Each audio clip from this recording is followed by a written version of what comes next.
Let me set a few things straight. It's only sent to the lost sheep of the house of Israel. Who have scattered them, changed their names, oppressed them, lynched them, robbed them, stolen their identity. Tribe of Judah, the tribe of Reuben, the tribe of Simeon, the tribe of Levi, the tribe of Issachar, the tribe of Zebulun, the tribe of Naphtali, the tribe of Asher, the tribe of Ephraim, the tribe of Manasseh, the tribe of Benjamin. This who I was sent to earth to save, the 12 tribes of Israel only. Brooke Shabbat Yom, brothers and sisters, Hebrews in Jamaica, the Caribbeans to west, to the four corners of the earth scattered greetings.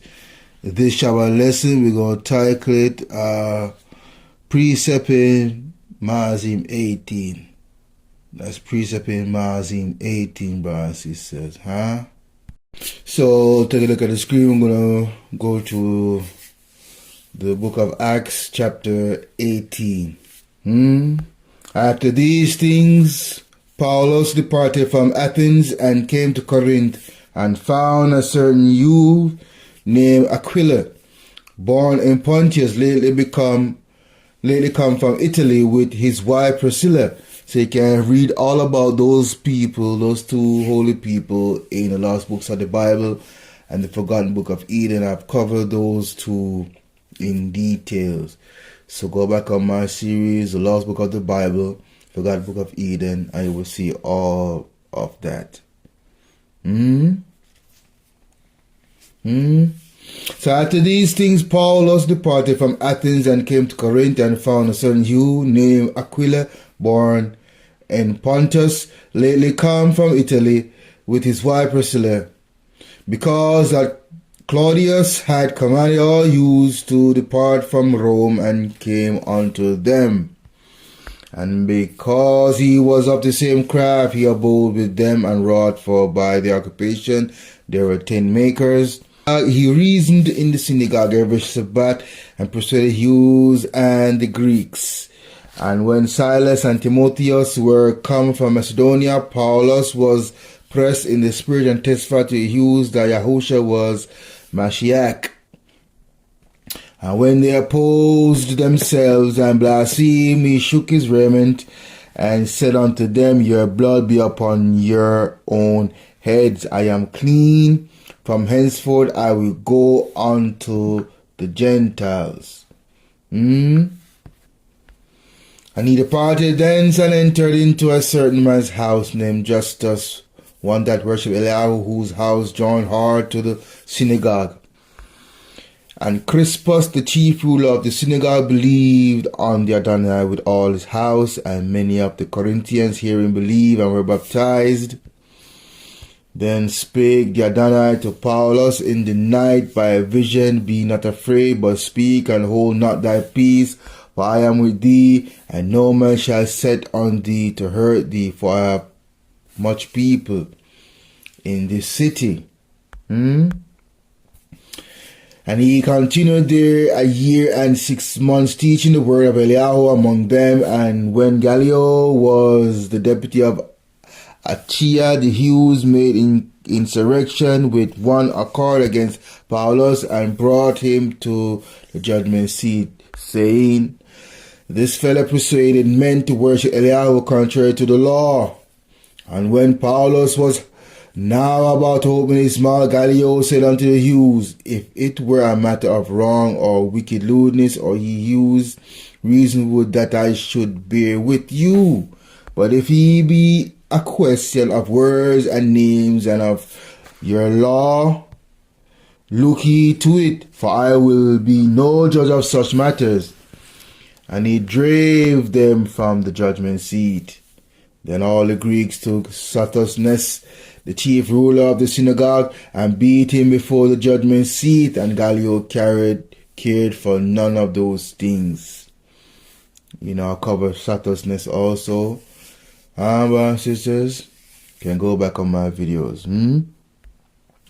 And Paulos after this tarried there yet a good while, and then took his leave of the brethren,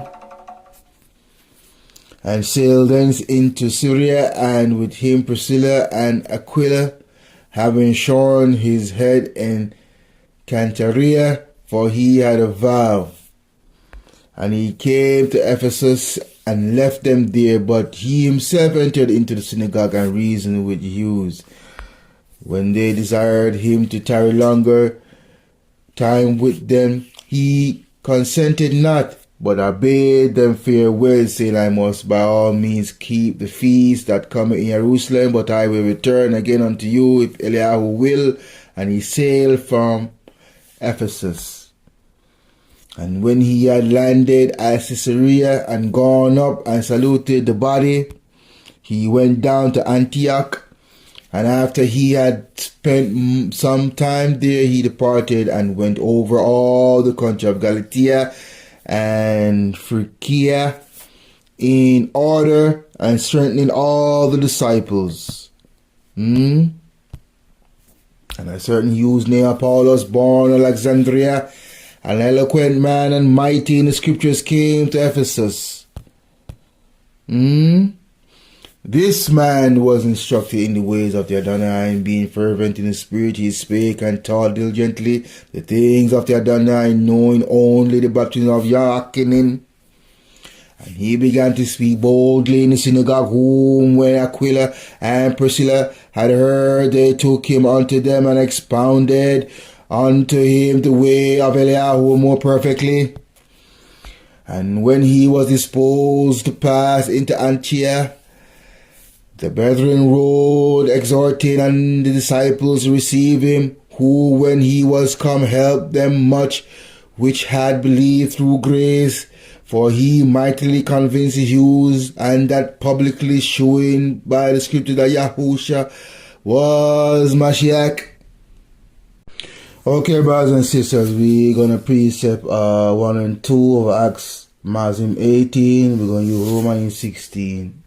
1 to 3. I commend unto you Phoebe, our sister, which is a servant of the Adonai, the servant of the body, which is at Centria, that he receive her in the Adonai as becoming saints, and that he assist her in whatsoever business she had need of you. For she had been a succorer of many, and of myself also. Greet Priscilla and Aquila, my helpers in Mashiach Yahusha. Right? So brothers and sisters, so in Mazim, Acts 1 and 2, where Paul was coming from Athens and they was gathering in Corinth, because the reason of that is because Claudius expelled the Yehudians from the Roman Empire, the Rome per se, right? So they was gathering in Corinth, and in among that gathering, the precept of that 1 and 2, if you look at Romans 1 and 3, there you see the gatherings, because he said, I commend unto you Phoebe, our sister. So Phoebe was also with them.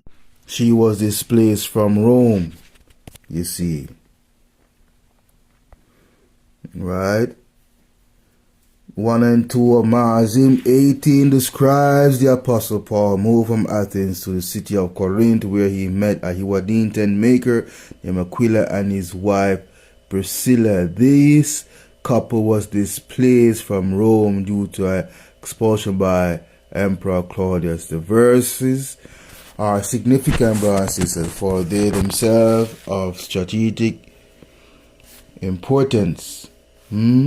Brothers and sisters, choosing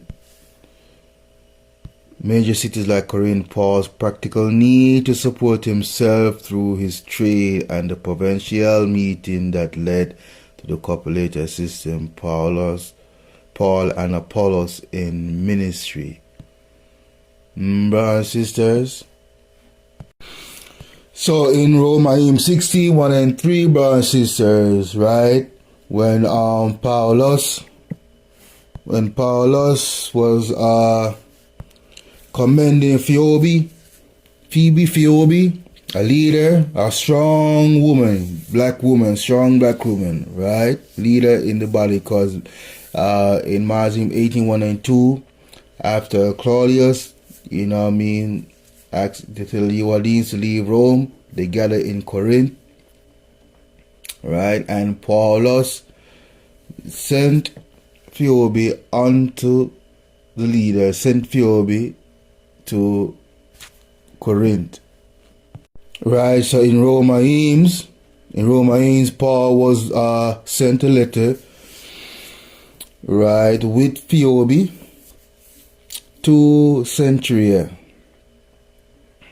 Right, commends Phoebe, a leader in the body at Centuria, to the Romans, and advises them to receive her and assist her with her needs as a sister and deacon or servant of the body. She is likely carrying the epistle to the Romans and is a key figure entrusted with a significant task, possibly for a journey to Rome, brothers. This passage highlights the importance of women in the early body and Paul's practice of using letters of commendation to support them.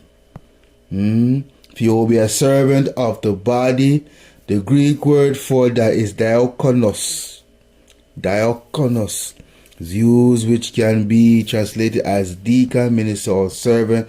She's identified as a leader and a minister in the body at Centuria, a port city near Corinth.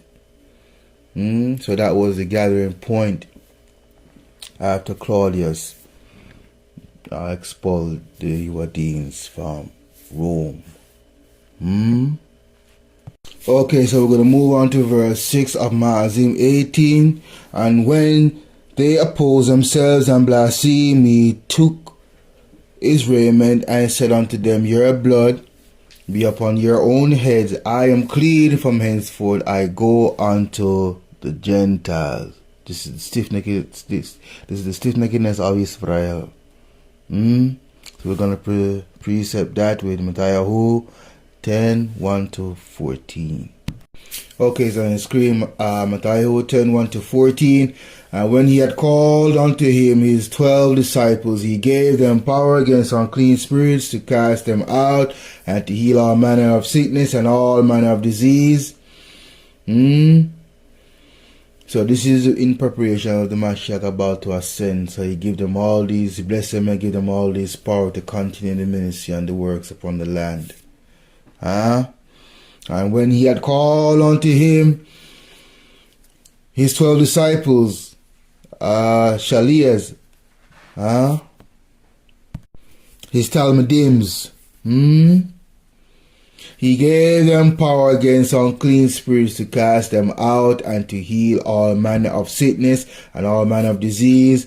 Now the names of the 12 apostles are these: the first Simeon, who is called the first Simon, who is called Peter, and Andrew his brother, James the son of Zebedee, John his brother, Philip, and Bartholomew, Thomas, and Matthew the publican, James the son of Alphaeus, and Lebbaeus, whose surname is Thaddeus, Simon the Canaanite, and Judas Iscariot, who also betrayed him. These 12 Yahusha sent forth and commanded them, saying, Go not into the way of the Gentiles. These 12 Yahusha sent forth and commanded them, saying, Go not into the way of the Gentiles. These 12 Yahusha sent forth and commanded them, saying, Go not into the way of the Gentiles, and into any city of the Samaritan enter ye not, but go rather to the lost sheep of the house of Israel. But go rather to the lost sheep of the house of Israel. But go rather to the lost sheep of the house of Israel. And as ye go, preach, saying, The kingdom of heaven is at hand. Heal the sick, cleanse the lepers, raise the dead, cast out devils. Freely ye have received, freely give. Provide neither gold nor silver nor brass in your purses, nor scrip for your journey, neither 2 coats, neither shoes, nor yet stars, for the workman is worthy of his meat. And into whatsoever city or town ye shall enter, inquire who in it is worthy, and there abide till ye go thence. And when ye come into an house, salute it, and if the house be worthy, let your peace come upon it. But if it is not worthy, let your peace return to you.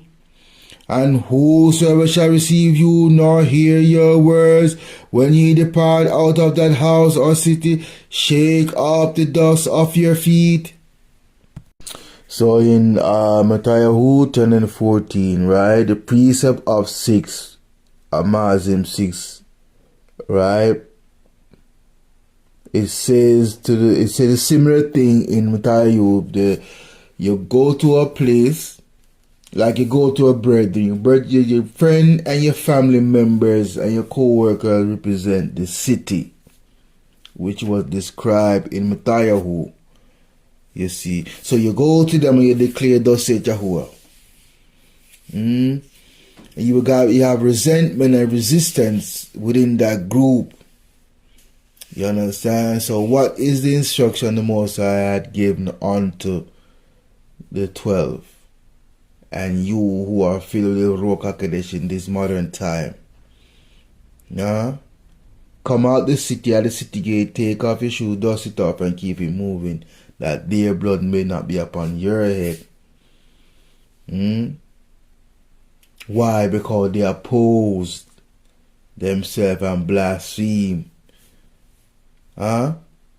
Once people oppose you like that and start blaspheme, you know what I mean? He shook his garment, take off your garment. He shook his raiment and said unto them, your blood be upon your own heads. Shook his raiment. What that mean, shook his raiment? So what shook his raiment mean, brothers and sisters? Shook his raiment is a biblical term only used in Acts 8, 18 and 6. The shook his raiment is an expression from the Bible, specifically Acts 18 and 6. That means to symbolically sever ties and declare one's innocence. So when you declare the king's word, brothers and sisters, your family or friend represent the city in this time, in the context of Matthew and Maazim. And they will put up a resistance, a barrier against you, oppose themselves and blaspheme. You must sever ties, brothers and sisters. You understand? Draw the line in the sand. You know what I mean? You sever ties with them and declare one. Because once you do that, you declare your innocence. Their wickedness will not be upon you, because you have warned them. So it refers to the acts of shaking the dust from one's clothing to show that the person is clean of any responsibility for the actions of others. The same symbolic, just like washing the washing of hands of Pilate. When the wicked Yuadins, the mixed multitude Yuadins, went before Pontius Pilate to accuse the Mashiach of treason, of breaking the law. And what is the symbolic gesture that Pontius Pilate did? He take a basin and wash his hand and say he's clean from this innocent blood, this man's blood. It's the same action. The shaking of the raiment, the taking of the shoes and dust it off at the gates, and the washing of their hands. Three symbolic gestures signifying cleanliness from the blood of the people who blaspheme and reject, thus saith Yahuwah and his holy son Yahusha HaMashiach. So the reference, brothers and sisters, again is to what? The act of shaking the dust from one's clothes to show that the person is clean of any responsibility for the actions of others. The phrase is used when the people Paul was preaching to resisted, blaspheme, and insult him. And as a result, he declared that he would now turn his ministry to the Gentile. This is the stiff-neckedness of YISRA'EL happening right now. So therefore, you will be judged by the other nations what the Most High had said, until you return back to the Most High in spirit and in truth, whither we are scattered. So the origin, the expression is most famously from Acts 18:6, which is a part of the King James Version. The action, Paul shook out his raiment to symbolize that he was clean and that the blame for their faith was on them. This act was a powerful and symbolic way to show his indignation and finality, similar to how Yahusha commanded his disciples to shake the dust off their feet when leaving a town that rejected their message. So what's the context? The event occurred after Paul was preaching to the Judeans in the synagogue in Corinth. When they opposed him, he left and declared that he was not going to preach to the Gentiles, brothers and sisters. Okay, brothers and Mazim, Precept in Mazim, Acts 18, verse 8. And Crispus, the chief ruler of the synagogue, believed on the Adonai with all his house, and many of the Corinthians hearing believed and were baptized. So we're going to precept that with 1 Corinthians 1:1-14.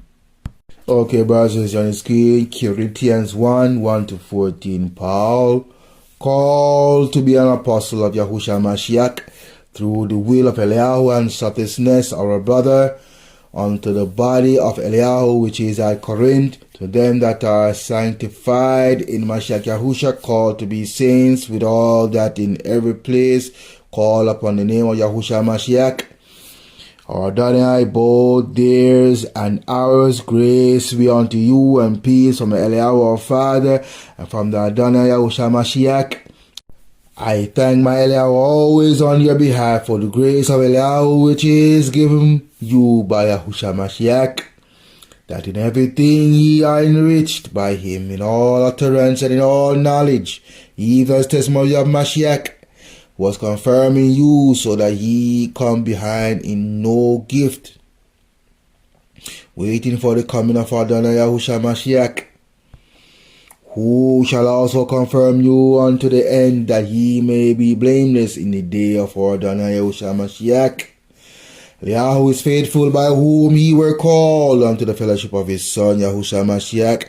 Adonai says here, it's all about Yahushua Mashiach. He is the center. He was there from the beginning. Now I beseech you, brethren, by the name of Adonai Yahushua Mashiach, that ye all speak the same thing, and that there be no division among you, but that ye be perfectly joined together in the same mind and in the same judgment. What's the same mind? Faith, hope in Yahushua Mashiach. And the same judgment is out of his commandments. Verse 11, for it had been declared unto me of you, my brethren, by them which are of the house of Chloe, that there are contentions among you. Now this I say, that every one of you said, I am of Paul, and I of Paulos, and I of Cephas, and I of Mashiach. Is Mashiach divided? Was Paul crucified for you? Or were he baptized in the name of Paul? I thank Eliyahu that I baptized none of you, but Crispus and Gaius. The vision in those days, back in those times, they were sowing seed of discourse among the brethren. Paul heard of it and confronted swiftly. Okay, brothers and sisters, so we're going to continue on. We're going to precept Acts Mazim 18:21-22, verse 21 and 22. But bade them farewell, saying, I must by all means keep this feast that cometh in Jerusalem, but I will return again unto you, Eliyahu will. And he sailed from Ephesus, and when he had landed at Caesarea, and gone up and saluted the body, he went down to Antioch. We're gonna use First Corinthians 4. We're gonna precept that. We're gonna take it from 1 to 20. Right? This is the account.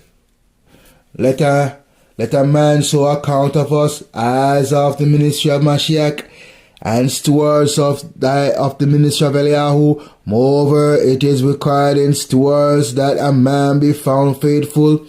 But with me it is a very small thing that I should be judge of you or of man's judgment. Yea, I judge not my own self, for I know nothing by myself, yet am I not hereby justified.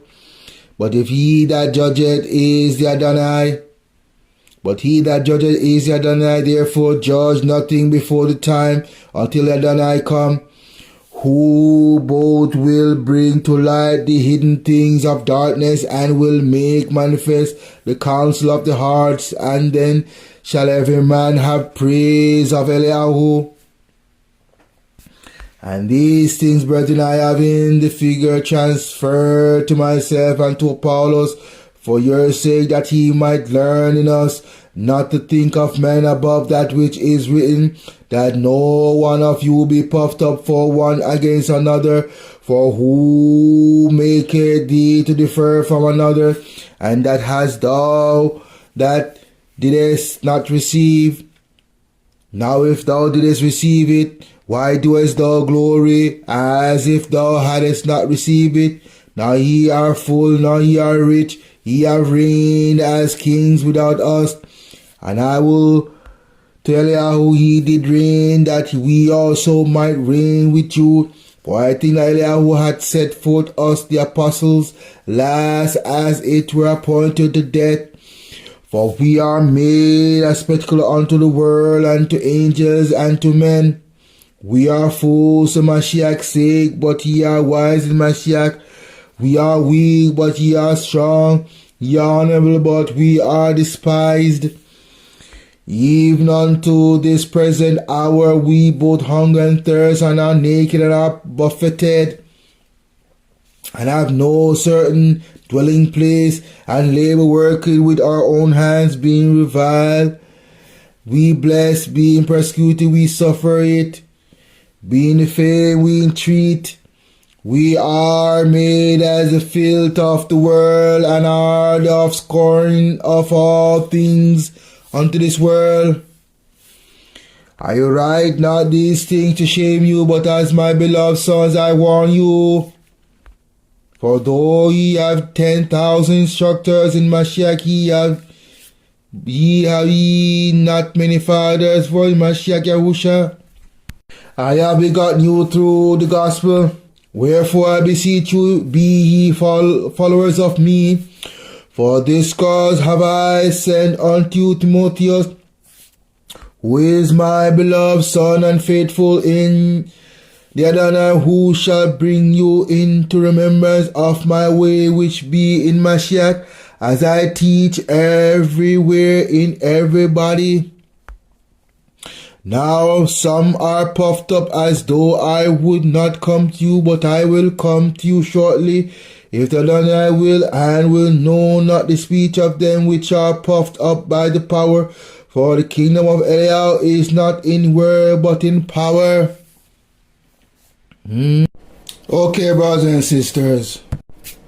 So, brothers and sisters, there's a little precept with 1 Corinthians 4, right, and 20, when it says, for the kingdom of Eliyahu is not in word, but in power. So I'm going to draw up another scripture where it says that in part, right, to back this up. It's on the screen, we're going to go to 1 Thessalonians 1 and verse 5. For our bezor, our gospel came not unto you in word only, but also in power and in the Ruach HaKodesh and in much assurance, as ye know what manner of men we were among you for your sake. So I see the apostle right is showing you the manner of man you must look out for. You understand? The manner of man is filled with the Ruach HaKodesh, is much assurance, as ye know what manner of men we are. So the gospel of Bezorah did not come in word only, but also in power. Why in power? Because the word issued power, the word issued movement. But the power cannot come without the word first. The word has to be declared, and then the word take on flesh and manifest and bring forth the power and the action behind the word. By you keeping the commandments, that's power. And how you could have gained that power is by hearing first the word and believing in the word and act upon the word. You see, brothers and sisters, huh? Alright, so let's move on. So we're gonna precept this final chapter of 24 of Mazim 18. And a certain Jew named Paulos, born at Alexandria, an eloquent man and mighty in the scriptures, came to Ephesus. This man was instructed in the way of the Adonai, and being fervent in the spirit, he spake and taught diligently the things of the Adonai, knowing only the battle of Yahushua.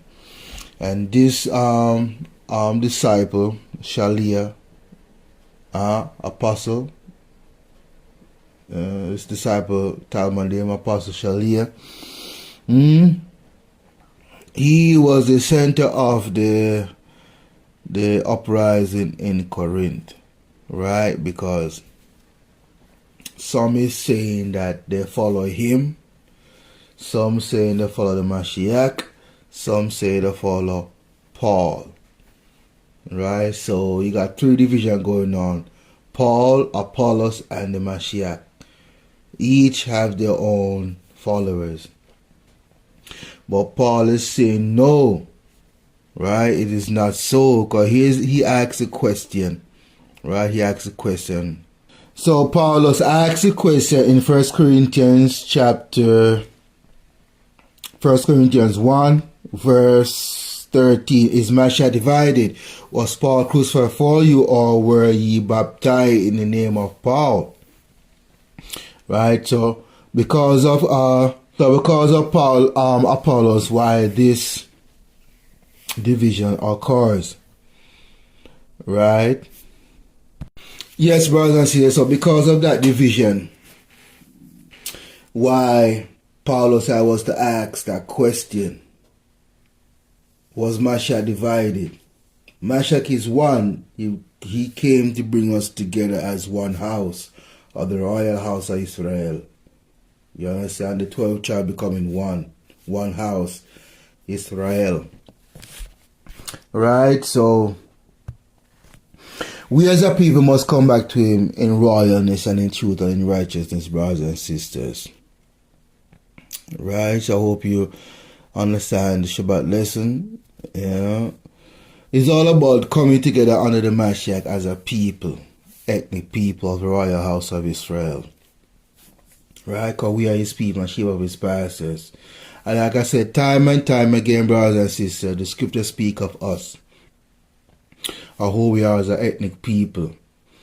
And every time you do not obey the king and disobey him and blaspheme or rebel against him, the Most High send judgment upon us. You understand? I'm going to close out the Shabbat lesson with this right here, right? Lamentation 4. Lamentation 4, 7 to 15. It speaks about us as a people, describe us physically as a people, and the judgment that come against our people because of our continued disobedience against those who are his commandment and his holy son, Yahusha, Mashiach, right? So we're going to go to Lamentations 4. Lamentation 4, 7 to 15. Her Nazarites were purer than snow. Her Nazarites were purer than snow. So Nazarites are people who took a specific vow. You could read that in Numbers, right? Nazarite vow. You could read the Nazarite vow in Numbers, maybe bar 6, right? You took a vow not cutting your hair, you grow it in locks. Separate yourself unto the Most High. That's black people heritage. You understand? All throughout the Bible, you see our leaders and prophets and priests, or even our layman people, wear locks. You know what I mean? As a symbol of separation and devotion unto Yahuwah in Yahushua HaMashiach's name, coupled with the commandment, because it's not just a lifestyle, but it's a separation and acknowledging of Yah and his commandments and his son Yahusha.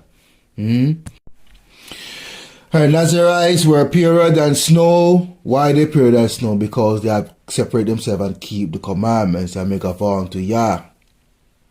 Her Nazarites were purer than snow. They were whiter than milk. They were more ruddy in body. So again, two distinctions. Nazarites, lifestyle, devotion unto Yah and his commandments. Ruddy, describing the complexion of the person who weareth the locks.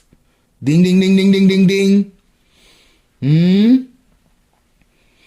Brothers and sisters, her Nazarites were purer than snow. Again, her Nazarites, why they are pure as snow? Because they are separated themselves and devote themselves unto Yah and make a vow unto Yah.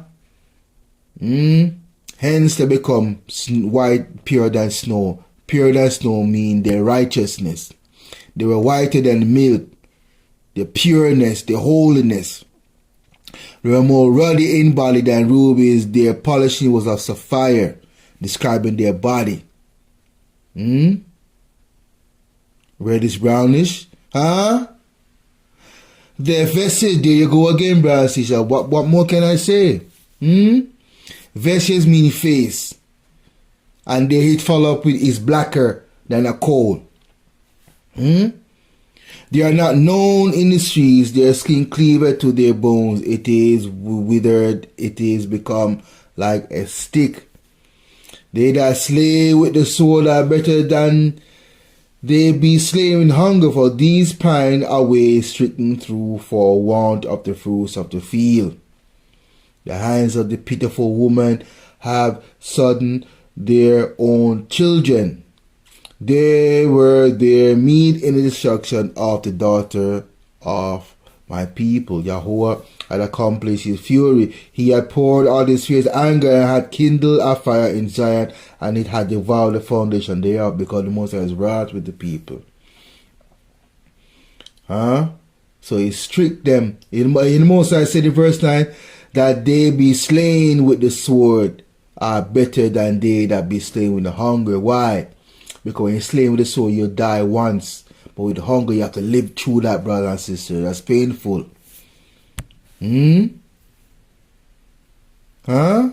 For these pine away stricken through for want of the fruits of the field, brothers and sisters.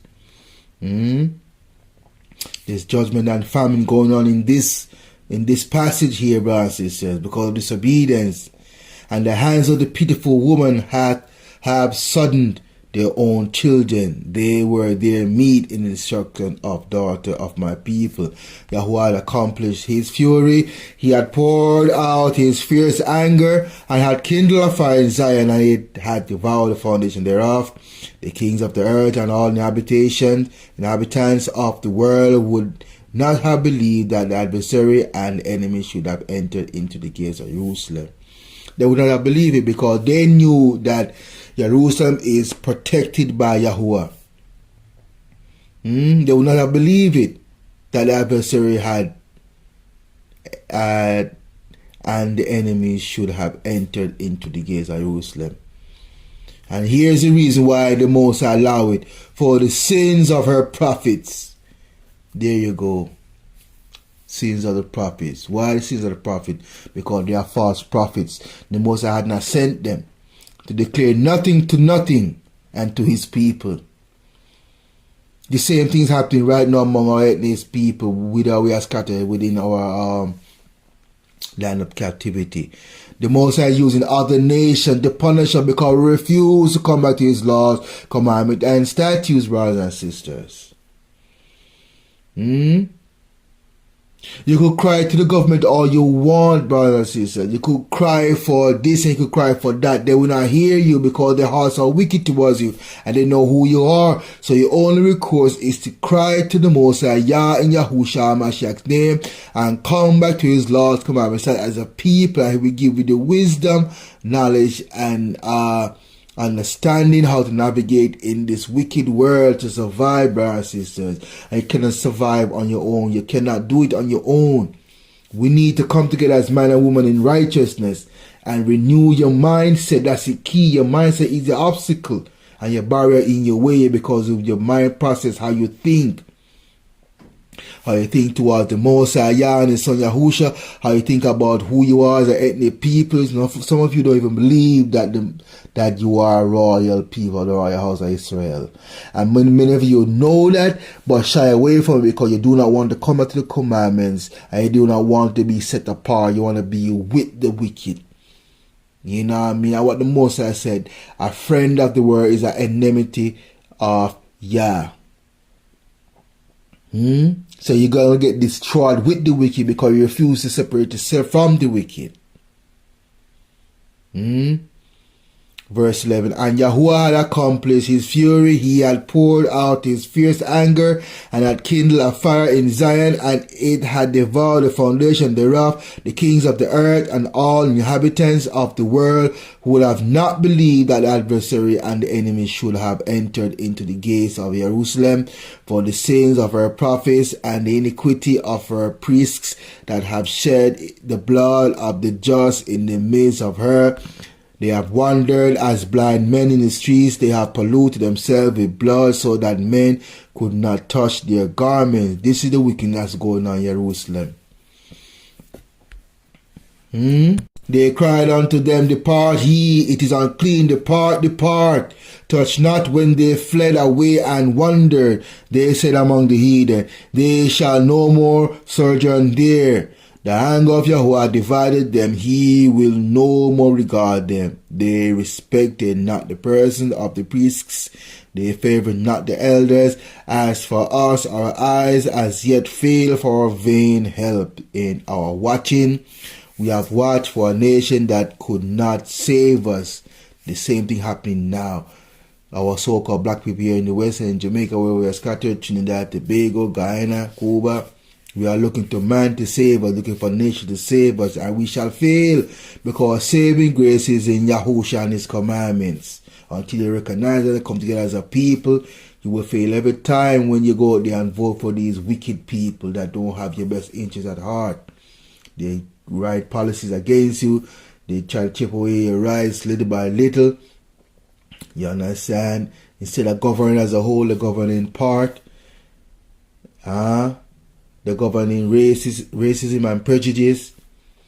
You understand? But all these things are prophesied. You understand? The empire of this world, the Roman Empire, will fall.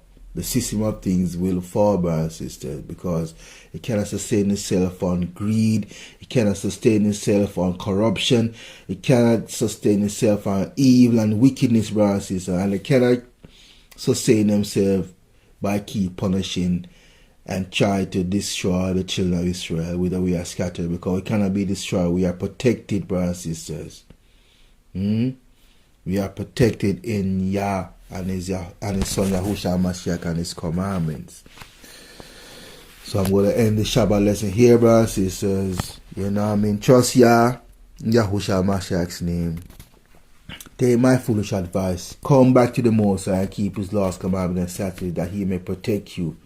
Parents, young parents today who are birthing a new generation within Israel, before you have children, educate yourselves in Yah and his Son Yahusha Mashiach name and his word. Flee all manner of religion, I'm telling you. Come to the pureness of the word of thus saith Yahuwah. Ask Yah in Yahusha Mashiach name for the Ruach HaKodesh, and he will teach you these things, that you may, when you're ready to have children, when you get married, have children, you can teach them these words, and their children can teach them the words of Moses, Joshua, you understand, and all the prophets, and the commandments of Yah and his Son Yahusha, that they may carry on next generation may have a pure mind, brothers and sisters. That's the only way we're going to survive. The Most High already have a remnant he's working on already. This wicked generation will perish because you're wicked. I refuse to come back to Most High. You're vile in everything. You're abominable in everything. You adopt every manner of wickedness Esau taught you. And all those self-entitlement and name you put on yourself. And the one royal name you do not want to come back and show yourself with Hebrews. Children of Israel. So on that note, Brokia, what is about? Brokia Osama Shiach, Shina, Vishina, blessed love and shalom.